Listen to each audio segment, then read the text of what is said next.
Ok. Ya está grabando, perfecto. Ok. Entonces, les comentaba que el sistema de organización de una empresa se puede clasificar, ¿sí? En función de diversos elementos, ¿sí? Estos elementos pueden ser su condición jurídica, el tamaño de la organización, la actividad económica en la que están participando, el origen de su capital o el sector de la economía en donde trabajan, ¿sí? Estos entre otros. Y esto es importante entenderlo, ¿por qué? Porque de esa manera es mucho más identificable precisamente el poder organizar cualquier empresa, ¿sí? Mediante estas vinculaciones con estos elementos, ¿sí? Las clases de organización empresarial suponen el eje de la actividad económica, ¿sí? Es uno de los factores por los cuales la actividad humana se sostiene, ya que la empresa consigue satisfacer las necesidades de los individuos, ¿sí? Ninguna empresa se estructura por sí sola, realmente se requieren a los participantes, a los actores, a la estructura, a los empleados, a los directivos, a los gerentes, para poder ser gestionada esta condición, ¿sí? Entonces es muy importante que entendamos también que dentro de las organizaciones, aun cuando tengamos diversos eh, diversos elementos para poder trabajar, ¿sí? Como la tecnología, el recurso financiero, ¿sí? El recurso humano. En definitiva, todavía al día de hoy las organizaciones dependemos totalmente del capital humano, de nuestra gente, de cómo se nutre la experiencia de nuestros empleados en las organizaciones y la función que ellos ejercen en cada una de sus áreas, ¿sí? Es tan importante la persona del aseo en las empresas como puede ser la del director general, ¿sí? Cada uno cumple con una función importantísima, ¿no? Entonces es importante que esto se gestione de la mejor manera. ¿Ok? Hay algunas formas de clasificar la empresa en forma jurídica, ¿sí? Los voy a mencionar, no vamos a entrar a detalle de cada una de ellas. La intención es nada más que los tengan ustedes identificados, ¿sí? La primera de ellas serían los comanditarias, ¿sí? Que es una forma jurídica de poder separar, de poder clasificar a las empresas. Otra es la cooperativa, la sociedad colectiva, la sociedad anónima y la sociedad de responsabilidad limitada, ¿sí? Y hay algunas otras, digo, la intención es ver algunas figuras, pero son formas de clasificar a las organizaciones, ¿sí? Que buscan precisamente eh, generar condiciones propias en base a esa clasificación, ¿sí? Eh, una clasificación en base al sector de la economía lo podemos dividir en tres sectores: el sector primario, el sector secundario y el sector terciario. Y de posiblemente estén ustedes un poco más identificados. Esto lo vimos, creo yo, desde primaria, si no estoy equivocado, ¿sí?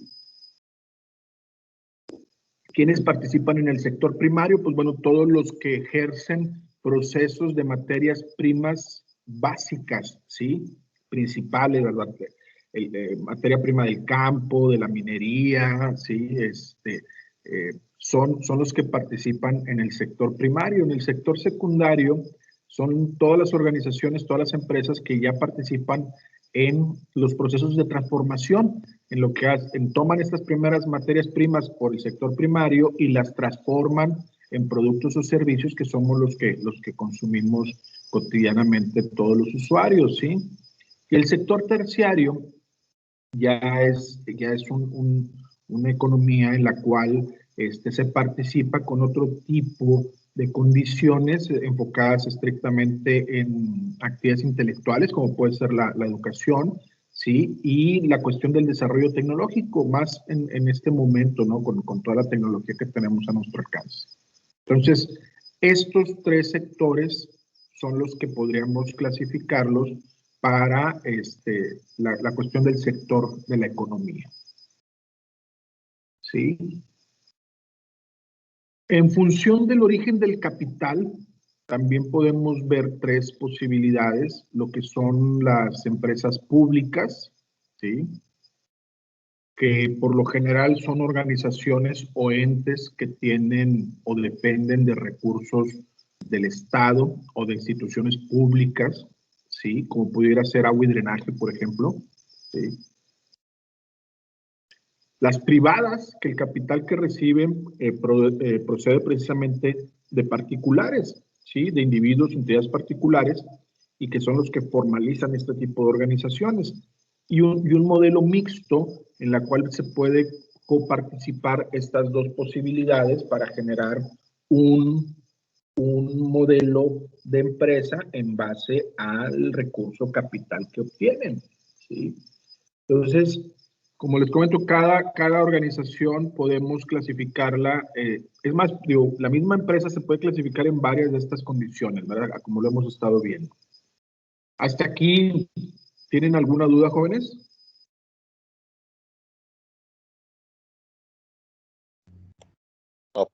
No, no, tampoco. Ok, muy bien, muchas gracias. Gracias, muy amables.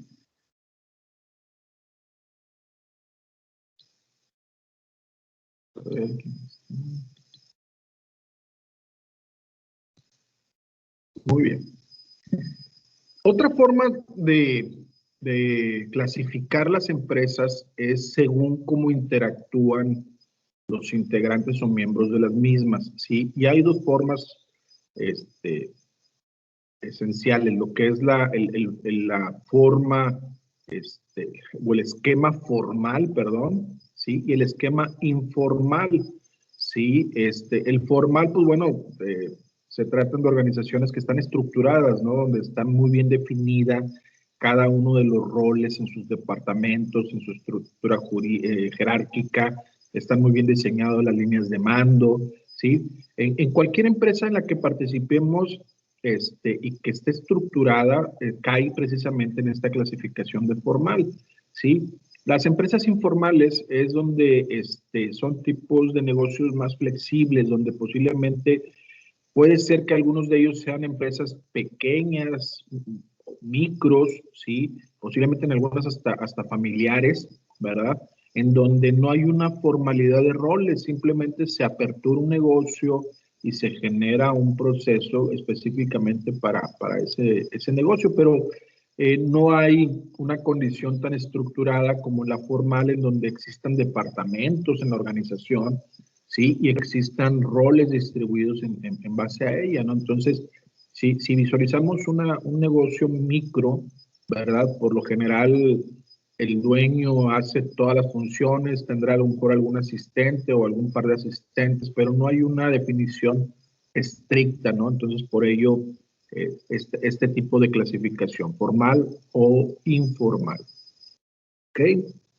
Y para todo ello, pues bueno, ¿qué es el control de gestión? El control de gestión tiene el cometido de coordinar todas las demás áreas de la empresa para generar la información adecuada, para mejorar las decisiones de las mismas y para asesorar a la toma de decisiones de la alta dirección, ¿sí? Todos los que tenemos ya una posición de responsabilidad, de jefatura, ya sea con cualquier tipo de recursos, ¿sí? De una u otra manera estamos gestionando, ¿sí? Si gestionamos recursos humanos, si estamos como jefes de área, coordinadores de área, gerentes de área, ya estamos gestionando diversos recursos, ¿sí? Pero posiblemente no gestionen personas, pero gestionen activos, ¿verdad? A lo mejor son el responsable del área de sistemas de la empresa, entonces tendrá que estar gestionando la funcionalidad conveniente de todo el equipamiento técnico que tiene la organización para que precisamente la organización funcione adecuadamente, ¿no? Sí, si estás en el área de recursos, en la tesorería de las organizaciones, pues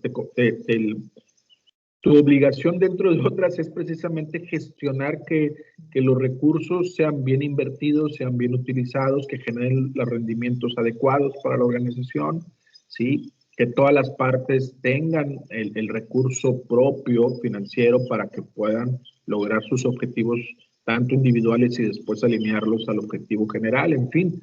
Entonces, ese es el control de gestión, ¿verdad? ¿Cuáles son los roles administrativos según Mitzberg? ¿Sí? Nos dice que distingue 10 funciones directivas, las cuales agrupa en 3 tipos de roles, ¿sí? Que son los que son conferidos al director o a la gerencia, ¿sí? Por su posición formal en la organización. Estos 3 roles permiten precisamente ser más eficientes en los trabajos de gestión. El primer rol, pues, son los roles interpersonales, ¿sí? Es el manejo que estos individuos pueden tener, ¿sí? Para poder comunicarse e interactuar con los diferentes integrantes, tanto de su organización como de su entorno, ¿sí? Lo que a veces escuchamos, no sé si han escuchado el término, esa persona tiene muy buena mano derecha y muy buena mano izquierda, ¿no? O sea, es muy, genera mucha empatía, genera mucha comunicación, pero al mismo tiempo es muy contundente, ¿sí? Tiene una posición bastante severa para poder hacer un control adecuado. ¿Sí? El segundo rol es el rol informativo, ¿no? En el cual estas personas deben de tener la posibilidad de captar toda la información que se genera a su alrededor, precisamente para poder desarrollar sus funciones, poder transmitirle a los integrantes a los cuales él tenga esa carga, ¿sí? El que pueda transmitir la información lo más conveniente posible. Y por último, los roles de decisión. Una de las condiciones o una de las responsabilidades más importantes de los gestores o de los administradores, ya sea en cualquier parte funcional de la empresa, es tomar decisiones, ¿sí? Algo que yo les insisto mucho a mis alumnos y me toca después verlo en la práctica, en las empresas donde participo, es precisamente ir identificando a las personas para que vayan tomando decisiones. No sé si les pasa a ustedes, a lo mejor ustedes son en algún momento así o conocen gente de esa manera, pero les platico mi caso, ¿no?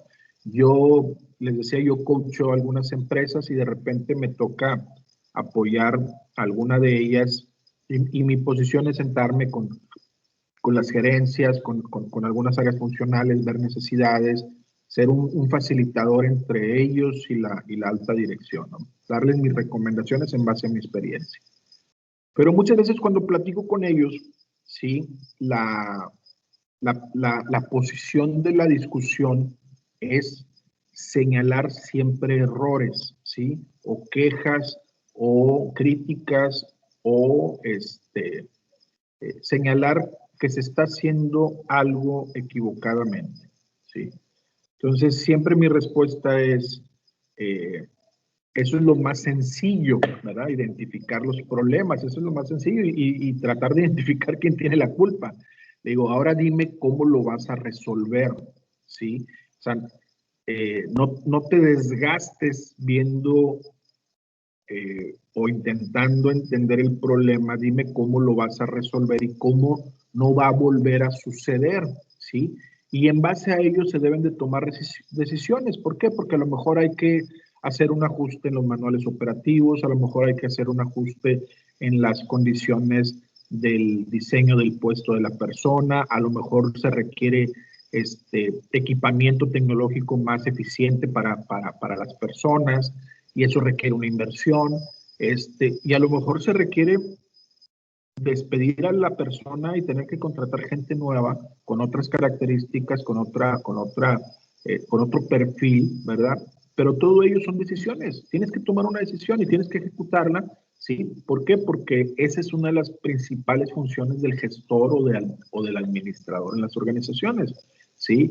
Y muchos de nosotros batallamos para tomar decisiones.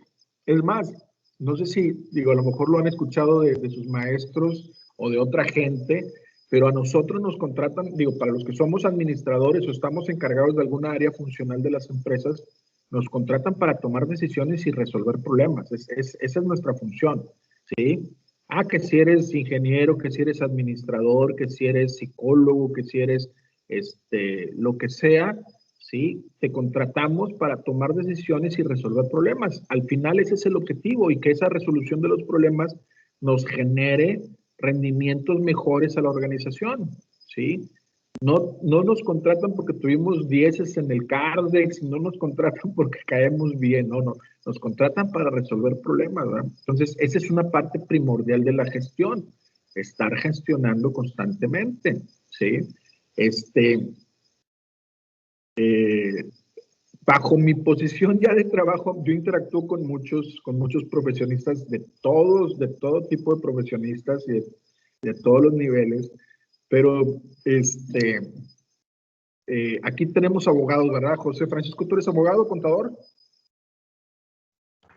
Soy contador. Contador, perfecto. Pero sí tenemos abogados, ¿verdad? ¿Ahorita hay algún abogado presente? Creo que nada más yo, profe. ¿Quién dijo yo? Damaris. Es que no vi que se activara. Muy bien. Digo, ya con mis amigos abogados, porque yo interactúo con algunos despachos para diversos temas, siempre el chiste, la broma con ellos es esa, ¿no? O sea, que uno del lado de la empresa, cuando el abogado es externo, no de un despacho externo, ¿no?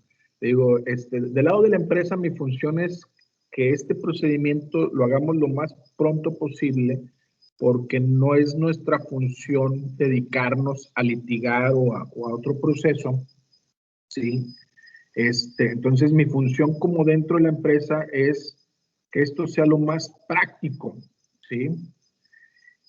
Y por el lado de la abogacía, los procedimientos y las condiciones no son nada prácticas, al contrario, son muy rebuscadas, son tiempos que marca la ley, ¿sí? Y a veces, digo, no dudo que algunos abogados tengan mala práctica como ingenieros o como contadores, pero algunos de ellos juegan con esos tiempos pues para alargar los procesos y en definitiva pues para tener posiblemente una mayor cobertura de honorarios, ¿no? Entonces es el juego que siempre les digo, y nada más que yo prefiero que me cobres bien cobrado, pero que termine rápido, ¿verdad? A que me digas que me vas a cobrar poco, pero te la vas a llevar a 3 años, ¿no? Entonces, son cuestión de gestionar, ¿sí? Es cuestión de lograr objetivos en base a los procesos, ¿verdad? Entonces, esta fórmula de interactuar un área funcional de una empresa con externos es gestión, tienes que estar gestionando con ellos, ¿no? Y les digo, curiosamente en la abogacía es lo más que me ha tocado, en los juicios de todo tipo, mercantiles, penales, civiles, familiares, ¿sí? Donde los tiempos jurídicos son tan largos que agotan a veces pues el objetivo de la empresa, ¿no? Que es maximizar y optimizar los recursos, ¿no? Entonces, todo este tipo de situaciones las tenemos que estar trabajando constantemente, ¿no? Ok. ¿Qué es el control de la gestión? Pues bueno, ya más o menos lo hemos platicado. Dice, ¿por qué una empresa puede lograr sus objetivos de negocio y otras no? ¿Sí? Pues en definitiva porque el control de la gestión empresarial pone, ¿sí?, la vista, el foco en la recopilación de la información, ¿sí?, que nos ayuda a optimizar las tomas de decisiones en las empresas. Si dentro de una organización, es más, el examen o la actividad que está para calificarles su participación o su evaluación del primer parcial, habla precisamente de esto, ¿no? O sea, nos pone un caso de una empresa que te va diciendo cómo está estructurada y te pide que primero identifiques qué información te está dando y después hagas tus propuestas, ¿no? O sea, tú propongas si lo que te están mostrando es lo más conveniente bajo tu experiencia o si requieres hacer algunos ajustes o cambios, ¿no? Entonces, este control de gestión es muy importante y aquí lo vemos en esta imagen, ¿no?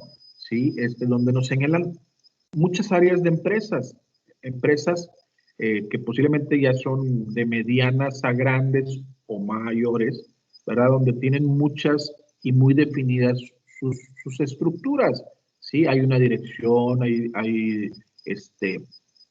áreas de liderazgo, lo que es el análisis del entorno, mercadotecnia, ventas, producción, los que controlan todos los procesos de normas y riesgos laborales, innovación, control de calidad, información interna y externa, ¿sí? Capital humano, recursos humanos, contabilidad de finanzas, ¿sí? Y lo que es la estructura organizacional como tal. ¿Sí? Entonces, las organizaciones pueden ser tan amplias y tan definidas como querramos, ¿verdad? O tan estructuradas como también consideremos, pero siempre cumpliendo que las funciones se estén desarrollando, sin dejar a un lado que es importante que se gestionen las condiciones, ¿sí? Nos dice que no se puede establecer una estrategia empresarial disruptiva sin la ayuda de la gestión de control financiero y operativo, ¿sí? La gestión financiera y operativa es vital en las organizaciones. Yo les he comentado que participo como asesor en algunas empresas familiares y la realidad es que mi primer revisión son sus finanzas, ¿sí? Mi primera revisión o mis primeras búsquedas es pedirle a los dueños, a ver, muéstrame tu información financiera, cuánto ingresas, ¿sí? Y cuánto gastas y cómo lo gastas, ¿sí? Entonces, bajo un control precisamente de las finanzas, de la contabilidad, de la estrategia financiera, antes de aumentar las ventas, antes de correr o contratar personal, antes de comprar tecnología, antes de cualquier movimiento, es importante ver bajo qué condiciones se está manejando el dinero, ¿sí? Muchos micros y pequeños empresarios piensan que todo es en ventas, entonces le apuestan muchos recursos a la mercadotecnia, ¿sí? Pero posiblemente el problema no sea la mercadotecnia, posiblemente el problema sea el área de ventas, ¿no? Que la persona que tienes ahí promoviendo no tiene el perfil, no tiene el carisma, no tiene el interés, ¿sí? Entonces, ¿cómo vendes si esa persona no tiene esa condición?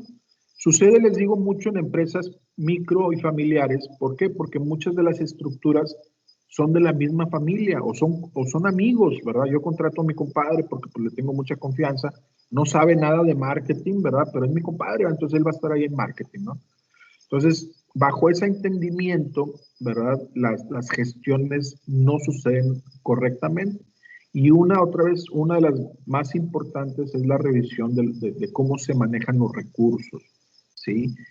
Haciendo esa primera depuración, les puedo yo asegurar que las gestiones de las diversas áreas funcionales fluyen en forma más adecuada, ¿sí? ¿Por qué? Porque, por ejemplo, si hay una necesidad real de adquirir tecnología, ¿sí? Yo al revisar las finanzas, yo sé si ya contamos con los recursos, ¿sí? Si podemos hacer una proyección de adquisición de tecnología en forma programada, en forma escalonada, ¿sí? O si voy a tener que requerir un apoyo de apalancamiento con algún banco para poder soportar esa situación, ¿sí? Entonces, es importante otra vez la cuestión de la gestión financiera y operativa. Muy bien.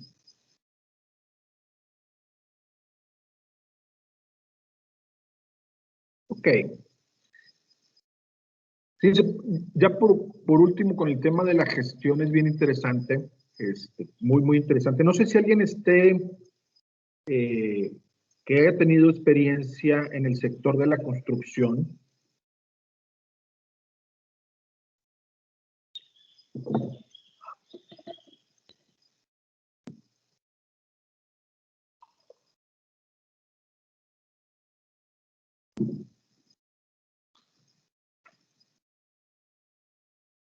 ¿No, nadie? Bueno, lo que les voy a platicar, perdón, ¿alguien iba a contar algo? Buenos días. Buenos días. Bueno, dijo en el sector de la construcción. Así es, Marifer. Ok. Bueno, yo trabajé unos 8 meses en en una empresa que vendía material para la construcción y también hacía las obras. Ok, perfecto. Muy bien, entonces a lo mejor le tocó ver esta imagen que les voy a presentar. ¿Sí? Les digo que en el sector de la construcción porque es el que me tocó ver esa condición. ¿Sí? A lo mejor ustedes en los sectores que están participando actualmente también lo ven en forma muy similar. Pero en el sector de la construcción, sobre todo en la operación ya de una obra, ¿sí? Es muy crítico y muy interesante cómo se manejan las líneas de mando, ¿sí?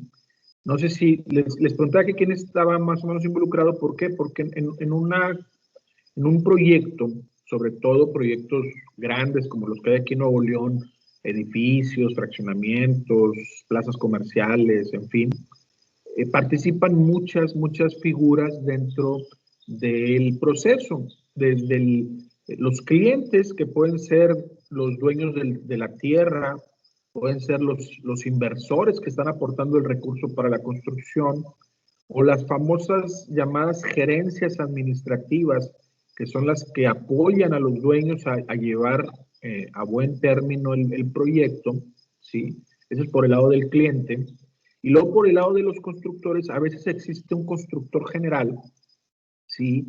Y luego existen constructores de especialidades que se les llama, ¿verdad? Porque cada materia en la construcción es una especialidad, la electricidad, el hidrosanitario, en fin, hay muchas especialidades ahí, ¿ok? Entonces, ¿qué es lo que hacen estas constructoras? Pues estas grandes constructoras contratan a constructoras menores o a mano de obra directa, ¿sí? Por medio de subcontratistas o de estajistas, como se les llama, ¿sí? Y empiezan a operar desde las funciones más básicas, ¿no? Lo que son las terracerías, lo que es la cimentación, los maestros albañiles, los maestros herreros, en fin, ¿sí? Pero la línea de mando es impresionantemente clara, ¿sí? Si hiciéramos un escalafón de todas las figuras que participan, estaríamos hablando de, no sé, prácticamente unos 15 niveles, ¿sí? Cuando menos, ¿ok? Pero el nivel más bajo, que puede ser el maestro albañil que está en la obra, sudando a 40 grados de temperatura, ¿sí? Si llega el inversor, si llega el dueño, si llega el director o el dueño de la constructora y le da una instrucción al albañil, él no lo va a ejecutar, ¿sí? Por más dueño que sea, ¿sí? Por más bien arreglado que venga, por más imponente que se vea, él no va a atender ninguna recomendación de esa gente, ¿sí? El escalafón y la línea de mando es muy estricta, entonces ellos responden a la instrucción de su figura jerárquica superior, que es el mayordomo o que es el subcontratista, ¿sí? Y solamente si esa persona da la instrucción de que los demás puedan recibir alguna instrucción del resto del personal, lo hacen. Si no, esa es la única persona a la que le van a hacer caso. Bajo un principio muy básico, porque ellos son los que le pagan directamente a esa persona. Y bajo ellos cae la responsabilidad de que si se hace una actividad que no estaba bien considerada, no se ejecutó adecuadamente, al que le van a descontar es al albañil y es en este caso, al subcontratista. Entonces, esa condición de línea de mando es muy estricta y muy completa. Posiblemente en otras actividades donde ustedes participan suele ser similar, ¿sí? Pero en muchas, sobre todo en funciones administrativas o en funciones de oficinas, a veces se pierden esas líneas de mando. ¿Por qué? Porque interactúan caracteres mucho más fuertes donde rompen esa línea, ¿verdad? Tratando de imponer condiciones de algún compañero con más experiencia, con más antigüedad, ¿sí? Algún jefe de otra área que quiera meterle la cuchara en otra área funcional que no las de él. En fin, entonces, esa cuestión de la gestión es importantísima y es vital otra vez para el buen éxito de las organizaciones, ¿sí? No sé, Marifer, si a usted le tocó ver esa condición en las obras, pero es muy curioso. ¿Sí? La verdad es que no lo había visto yo en otra especialidad. A mí me tocó una vez y porque era una construcción en el grupo GP, era como tipo un centro comercial y a nosotros nos tocó la parte de lo que es la parte de arriba, lo que son los joists y la laminación y la colcha, la protección del techo. Entonces sí me tocó ir 2 ocasiones a la obra, pero había, como usted comenta, había muchos grupos, había simplemente los encargados de la limpieza, los encargados de, pues sí, de los albañiles que hacían lo que eran las paredes, o sea, sí, y nada que ver con nosotros, no sé si me explico, o sea, nosotros no podíamos darles indicaciones a ellos, más que a la gente que andaba construyendo lo que era el techo. Sí, sí, es correcto. Uno llega y le dice al encargado, ¿no? Oye, ¿sabes qué? Mira, tu gente está haciendo esto, yo te recomiendo. Pero no llegas directamente con ellos porque para empezar no se va a romper la línea de mando y sí se puede generar un conflicto ahí personal con la estructura, ¿no? Pero sí, un proyecto como los de Garza-Ponce, pues son interesantes porque como toda la logística, ¿no? Existe en un punto de proyecto, desde la cuestión de la seguridad del acceso, el control de entrada, ¿sí? La verificación de los estándares de seguridad e higiene, y después la supervisión de que estén trabajando en las áreas funcionales que les corresponden, las zonas donde se suministra el material, y luego lo que es la ejecución, ¿no? Digo, es bastante, para los que nos gusta mucho el comportamiento administrativo de los procesos, es muy interesante una obra de cualquier tamaño, porque lleva una lógica, lleva un proceso muy inteligente, ¿sí? Para poder, en tiempo, lograr el objetivo de ejecución, ¿verdad? Sí, solo si los recursos financieros no llegasen a faltar, ¿no? Pero como una cuestión operativa es impresionante. La verdad es que es un muy buen ejemplo del entendimiento de una operación y de una gestión. ¿Ok? Maestro, ¿Garza-Ponce también fue empresa familiar? Garza-Ponce, sí. Sí, la familia Garza. Es más, los dueños principales siguen estando como directores, ¿no? ¿Recuerda cómo se llama el presidente del consejo? No. Creo que ahorita están los hijos ya de la familia Garza-Ponce. ¿Sí? El sector de la construcción aquí en México y en particular aquí en Nuevo León, puedo yo apostar que aún al día de hoy todas las empresas constructoras son empresas familiares. ¿Sí? No ha evolucionado a organizaciones con una administración de gobierno, ¿sí? Yo trabajo con la familia Mais y ahorita ya está la tercera generación de la familia Mais operando constructoras y sigue siendo un formato familiar, ¿sí? Sigue siendo un formato familiar. Sí, Cristian.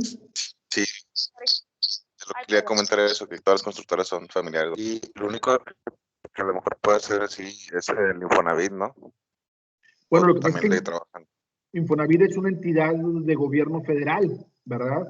Y ellos contratan construcción. Y ellos subcontratan a las empresas vivienderas que les llaman, ¿sí? Pero las mismas empresas vivienderas que son constructoras también son empresas familiares. Ahí está, por ejemplo, la gente de Vidusa, la gente de Ucali, ¿sí? Hay empresas locales y hay empresas que vienen de otros estados que están participando aquí. Pero bajo el esquema, digo, si hacemos un análisis de ese tipo de sector, les puedo yo asegurar que todas las empresas son empresas o familiares, ¿sí? O posiblemente microempresas de un dueño, ¿verdad? Que a lo mejor no ha involucrado a la familia, pero no tiene un gobierno estructurado, no tiene una organización definida con una gestión definida donde tenga figuras externas representando una posición de poder dentro de la organización, ¿sí? Por ejemplo, nosotros trabajamos con muchos subcontratistas y la gran mayoría de los subcontratistas, ¿quién es el dueño de la empresa? O es él o es la esposa de él, ¿sí? O sea, aunque el varón sea el que administre y trabaje en la constructora, siempre involucran a la esposa, o la esposa los obliga a que los le involucren, ¿verdad? Algunas situaciones de ese tipo, ¿no? Pero por lo general siempre es así, o sea, él es el que genera la operación y una de las accionistas son las esposas. Entonces, es un sector muy característico, muy paternalista, muy controlado todavía aquí en nuestro estado, ¿no? Todavía no se profesionaliza más. Y Garza Ponce, aun cuando sigue siendo una empresa de base familiar, ellos sí han entrado en un proceso de gobierno corporativo, ¿verdad? Ellos ya dieron el siguiente paso. Ellos ya tienen una estructura funcional, ¿verdad? Una estructura más global. Por eso la diferencia con otras constructoras, pero sigue teniendo una base familiar, ¿eh? Sí, por eso yo le preguntaba, porque me tocó ver un poco de su administración y la verdad, sí está muy interesante, muy organizada. Sí, sí, son de esos organismos, de esos grupos que lograron entender que deberían de evolucionar, ¿sí? Entonces, ellos son uno de los casos. Yo conozco, a Garza Ponce no los conozco los conozco por el sector, pero nunca me ha tocado trabajar con ellos. Les puedo yo, por ejemplo, decir de Ucali, que es una empresa de desarrollo de fraccionamientos y centros comerciales. Es una empresa totalmente estructurada, ¿sí? Y muchos de ellos vienen de grupos familiares. Por ejemplo, bueno, ahorita Garza Ponce ya tiene Garza Ponce Vivienda, Industria, Comercio, bla, bla, posiblemente tenga parques industriales, en fin. Ucali, por ejemplo, es de la familia de los dueños de Berel, de La Moza, de Cristus Muguerza, ¿sí? Entonces empiezan a acrecentar sus organizaciones en una forma más estructurada, ¿sí? Pero bueno, eso como parte. Muy bien. Bueno, el siguiente tema, así rápido ya para liberarnos, es ¿cuál es la expectativa del empresario de éxito? ¿Sí? Nos dice que ningún ser humano está perfectamente calificado o cualificado para realizar todas sus tareas, ¿sí?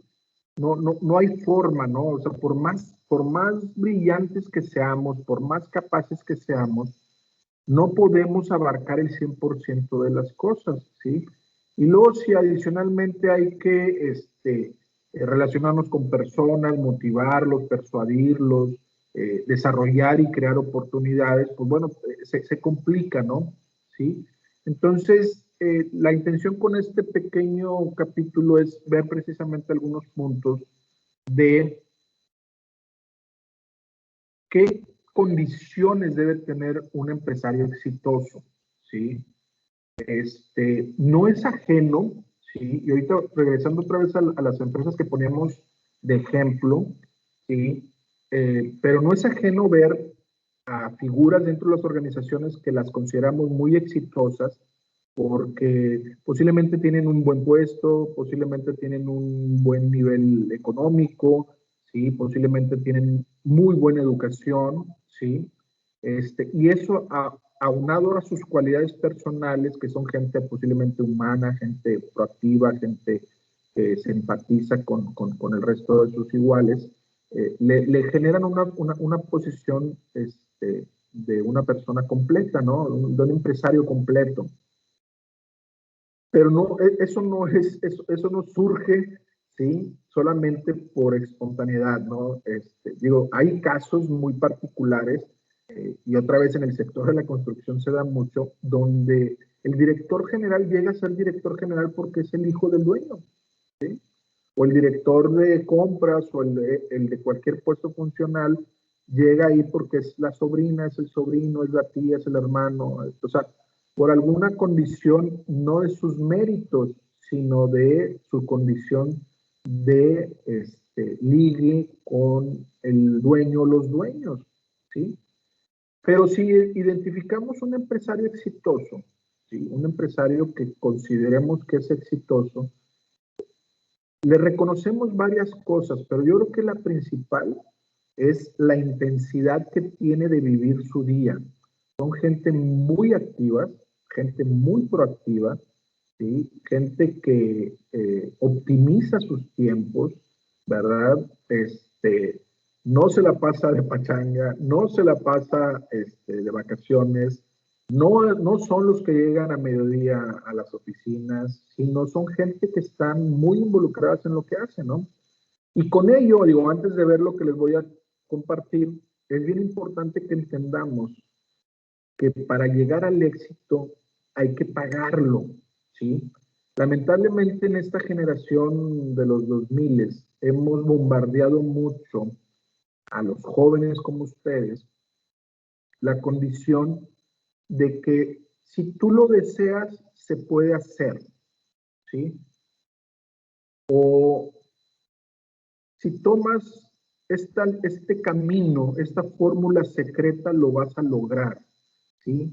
Y la realidad es que así no suceden las cosas, ¿verdad? Tienes que pagar el precio. Ustedes, por ejemplo, te están pagando el precio, levantándose temprano un sábado para intentar acumular parte de información, parte de conocimiento, compartir experiencias y adicionalmente liberar un proceso administrativo sobre su título. ¿Por qué? Porque para ustedes su título es importante porque es parte de su currícula, es parte de su presentación ante las entidades laborales, ¿verdad? Entonces, por ello están pagando el precio. Si no fuera por eso, les puedo asegurar que no estuviéramos aquí desmañanándonos en sábado, ¿no?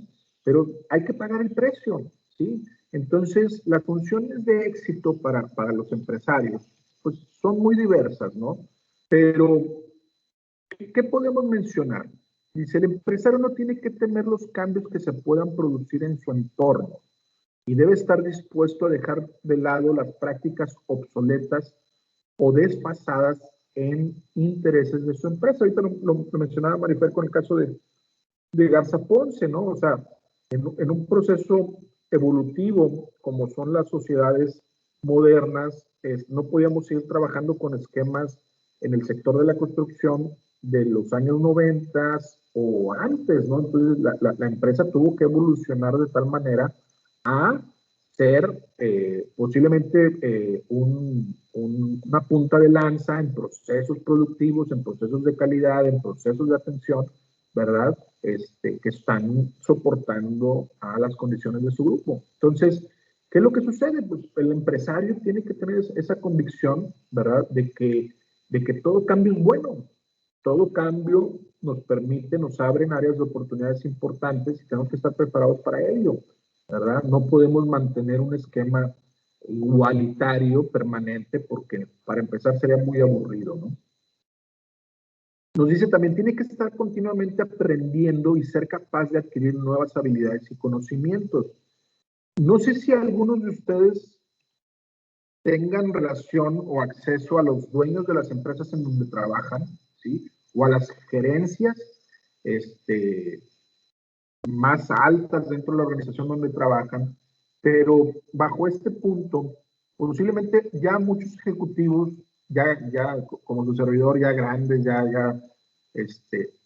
no tenemos la capacidad en tiempo de seguirnos metiendo a estudios como una carrera, como una maestría, porque se supone que ya procesamos todo eso en nuestras edades tempranas, ¿sí? Pero posiblemente, ¿qué es lo que ven ustedes con estos profesionistas? Pues una de ellas sí es lo que estamos haciendo ahorita, ¿no? Uno de mis beneficios personales, ¿sí? Lo debo reconocer, de dar clases, es que me mantiene, ¿sí? Leyendo, me mantiene escuchándolos, aprendiendo de ustedes, me obliga a estar al tanto de la información sin la necesidad de yo estar cursando un curso, valga la redundancia, ¿no? Ustedes lo cursan, yo lo comparto, ¿verdad? Y eso nos obliga a los maestros, a muchos profesionistas que somos maestros, a estar vigentes en la información, ¿sí? Pero hay otros empresarios que, ¿qué es lo que hacen? Participan en grupos empresariales. No sé si alguien de ustedes lo haya visto, pero no sé, Marifer, si cuando estuvo en Garza Ponce lo vio.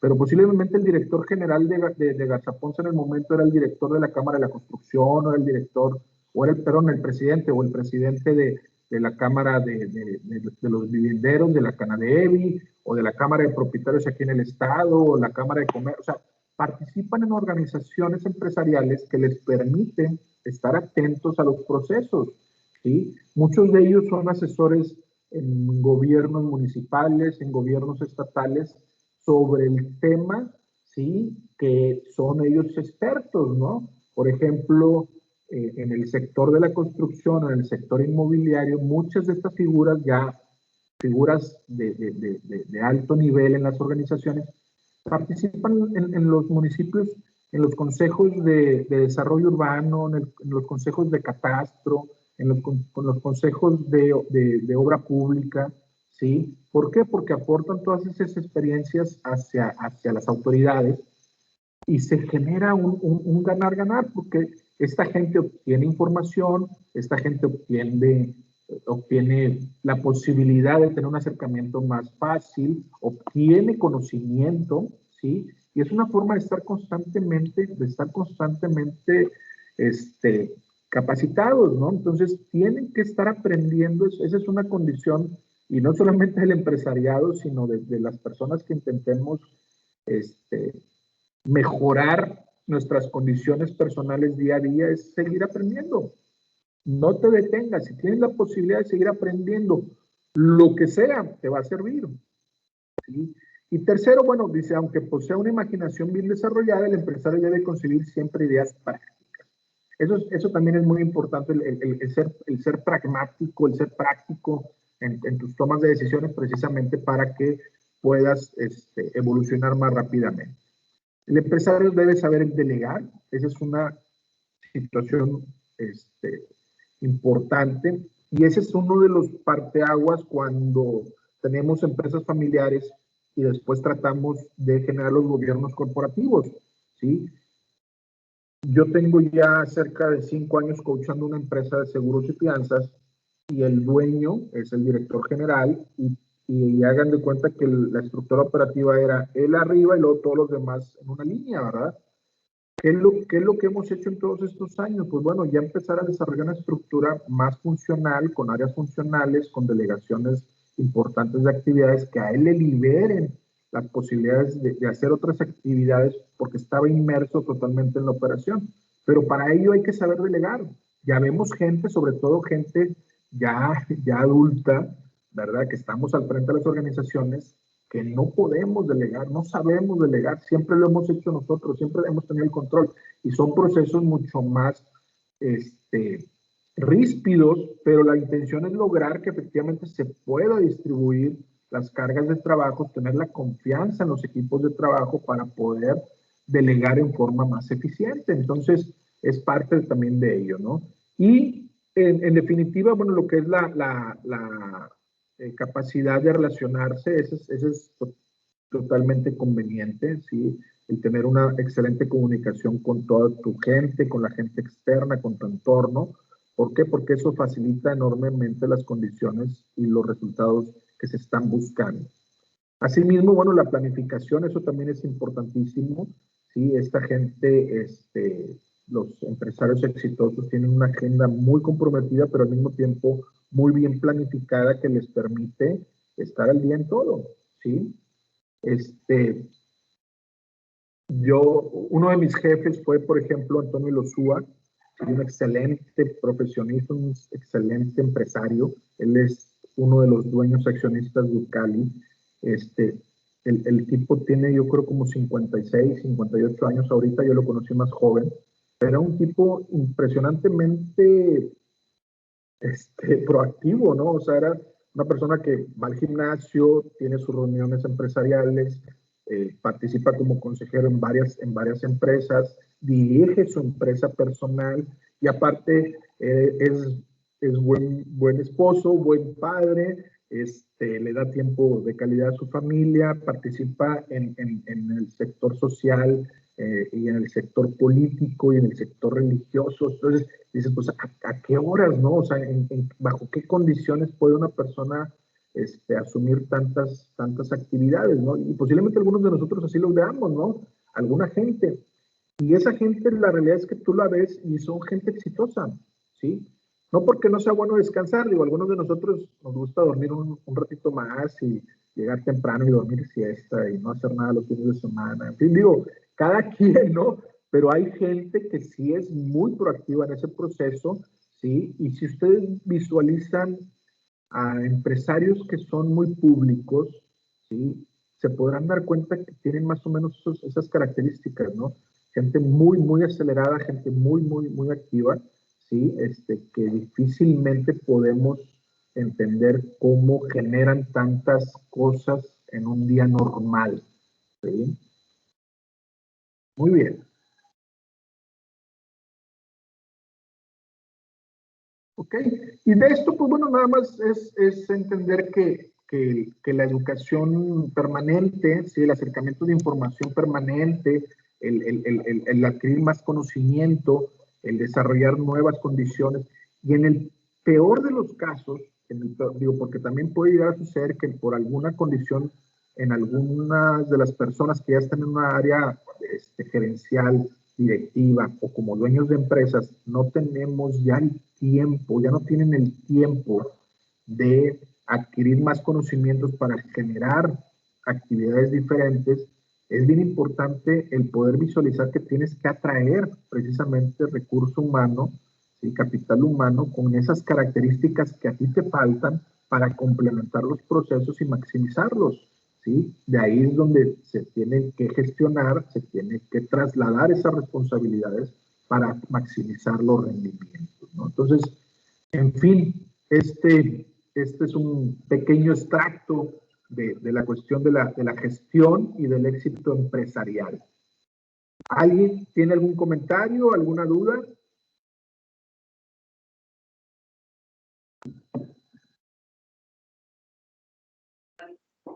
Todo bien, profe. Gracias, Mayra. Sí, todo bien. Muy bien. Ok. Entonces, ¿qué les recomiendo? Levántese temprano, hagan 45 minutos de ejercicio, lleguen bien prendidos a su trabajo, intenten seguir estudiando, lean mucho, ¿sí? Lean mucho lo que sea, pero lean, ¿verdad? Y aprendan cosas nuevas, lo que sea. Corte y confección, cocina, carpintería, estudios bíblicos, cuestiones profesionales como puede ser finanzas, mercadotecnia, el comportamiento humano, en fin, todo al final suma, todo al final alimenta, ¿sí? Lo que nosotros tenemos y nos permite tener una visión mucho más clara, ¿sí? De lo que sucede en nuestro entorno, porque tenemos más elementos para tomar criterios y decisiones. ¿Ok? Bueno, jóvenes.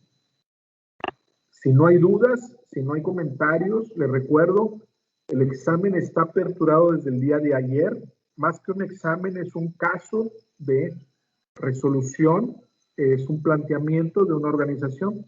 Es importante que lo lean bien y que vayan viendo lo que les están solicitando. Ese trabajo lo pueden subir hasta mañana, ¿sí? A las 11:59 de la noche. O sea, tienen todo el día de hoy y todo el día de mañana para resolverlo y subirlo, ¿ok? El examen o el trabajo es individual, entonces espero sus entregas para poderlos evaluar ya el primer parcial, ¿ok? Si hay alguien que me deba actividades, revisen bien si me entregaron, si no, para que me manden un correo y ver cómo podemos subsanar, aunque sea parte de la calificación que les pueda estar faltando, ¿sí? Acuérdense que todas las actividades suman su calificación parcial, entonces si les falta alguna, puede generarles algún demérito en su evaluación final, ¿ok? Y pues mucho éxito en su examen de ahorita, que tengan excelente fin de semana, cuídense mucho y los veo el próximo sábado, ¿ok? Muchas gracias. Gracias. Gracias, profe, que está muy bien. Gracias, profesor. Gracias, profe. Igualmente, feliz fin. Cuídense. Bye, bye.